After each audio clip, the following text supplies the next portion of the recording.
Privacy kuita sei? Phone yako ndio bata. Privacy kuita. Phone yako ndio bata. Ndakuramza kuibata. Ndiona kwa katengere phone. Ndakuramza kubata. Bata.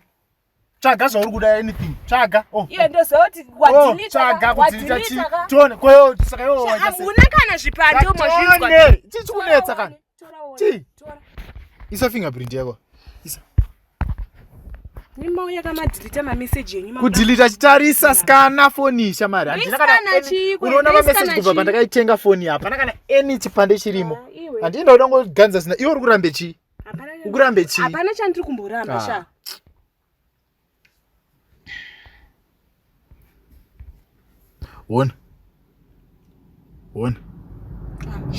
Ona. Chi pane chakashata here. Uri kuona here kuti ninda ipindura kuti chi papa. Aiyo zvipati uri kumutolerate handi munhu ari kukoksa ero. Asi kunyenga. Kwini ndikumudere. Ndamubvumera. Uri kumupira chimukana. Ndikomba. Mbozoti munhu yendi. Mira. Namba dzaiko kesho impire chidzi. Uchitadza iko. Ndira mari here naye. Saka utotora mari dzake. Kondorege unotipa mari yake. Aiwa, kana kutora mari ndo paritotangira zvinhu. Ndo paritotangira hondo yese. Iyoyo accepting zvinhu kubva kwaari andika. Chii chinotadza kuda. Ndoziva kuti hamisi kudanana. Kudana uri kuona pana I love you here. Iyo uri kumbonyatsoona mai. Mira. Wakamuti you are single iwewe. Are you single? Handina kakuroorwa ndee usati waroora. Saka singleness yako iri pakuroora. Apa kuti zvona usati waroorwa. Ayo tseka mani usandiganzi usanditudze zina basa iyo mani uri single iwewe. Uri kumtu uri single which means utomupa mukana uda kuti mudazodanana.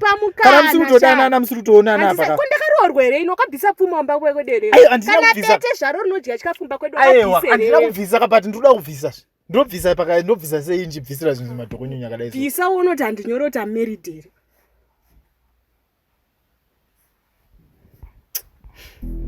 Pasha manchi. Hapana hasha dzandombokupa apa. Uri kuona pane chii. Uri chiburuka iwe. Sara panapa. Iwe usatoda kundishamsira. Sara panapa mani iwe ndisitomboita zvokuganza ina.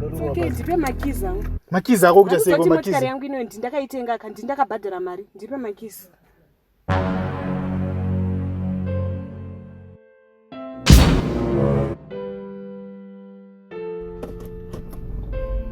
So Kudzi. Uri kuti chiyo nemabhebha anotaura nemaface. Like vari kukokso but they tolerate them. What do you think about those?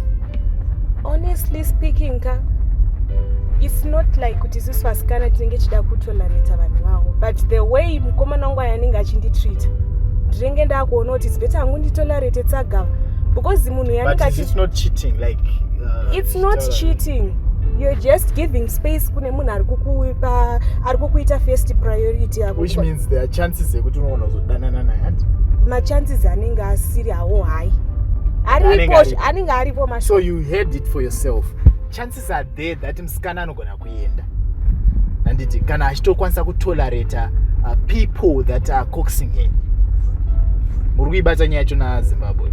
Meaning kuti vasikana, I mean we should not allow our girlfriends kuti vataure nevamwe vanengirini vamwe vakomana, especially kana achinyenga. And I'm very sure kuti hakuna munhu anongotaura nemusikana just kuti anoda kutaura naye.